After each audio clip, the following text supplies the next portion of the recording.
Всем привет! Это видео сделано специально для тех, у кого возникли проблемы с доступом к параметрам в операционной системе Windows 10, без которых, как вы понимаете, невозможно в принципе нормально управлять вашим компьютером.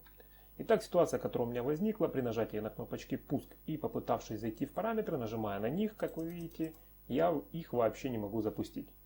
Либо есть другой вариант, они запускаются, но сразу же закрываются. Или при запуске они ведут себя неправильно, некорректно, например, зависают полностью эти параметры, и с ними в принципе невозможно работать. Итак, что в этом случае мы можем сделать? В операционной системе Windows 10 предусмотрено несколько способов сбросить данные параметры.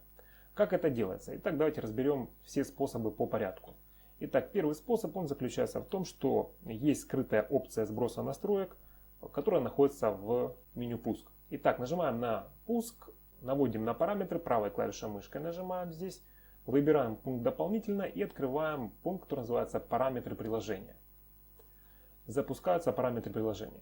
Второй способ запустить эти параметры приложения заключается в следующем. Правой клавишей мышкой на «Пуск», выбираем «Найти», вводим здесь параметры, и будет такая строка, как «Параметры приложения», которую вы можете нажать и запустить то же самое окошко.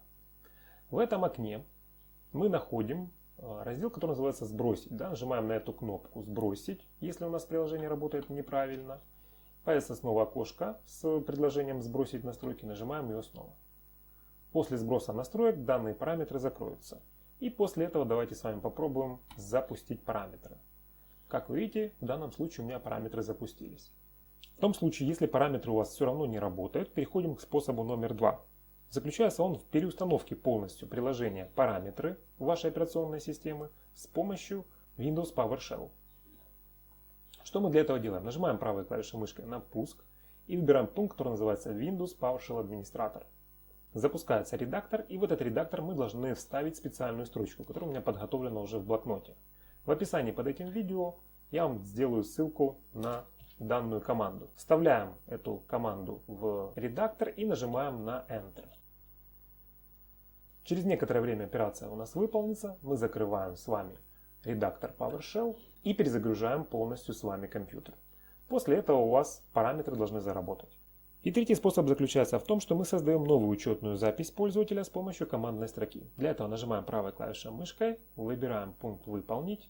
И здесь мы вводим команду, которая называется lucrmgr msc. Нажимаем ОК и открывается окно «Локальные пользователи и группы». Дальше нам нужно будет создать с вами нового пользователя. Для этого становимся на пользователя правой клавишей мышкой и выбираем пункт «Новый пользователь». Здесь мы заполняем имя пользователя, например, там Алекс, и вводим с вами пароль. Выбираете пароль для вашего пользователя и нажимаете кнопочку «Создать».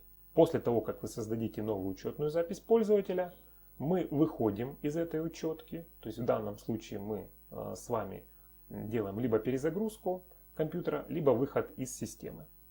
И дальше заходим под новой учетной записью пользователя и проверяем, работают параметры или не работают под новым пользователем. Если же и под новым пользователем у вас параметры работать не будут, то тогда единственным способом восстановить параметры является восстановление полностью системы Windows 10. Ну а кому видео было полезным, ставьте лайки и подписывайтесь на канал. Всем до новых встреч. Пока-пока.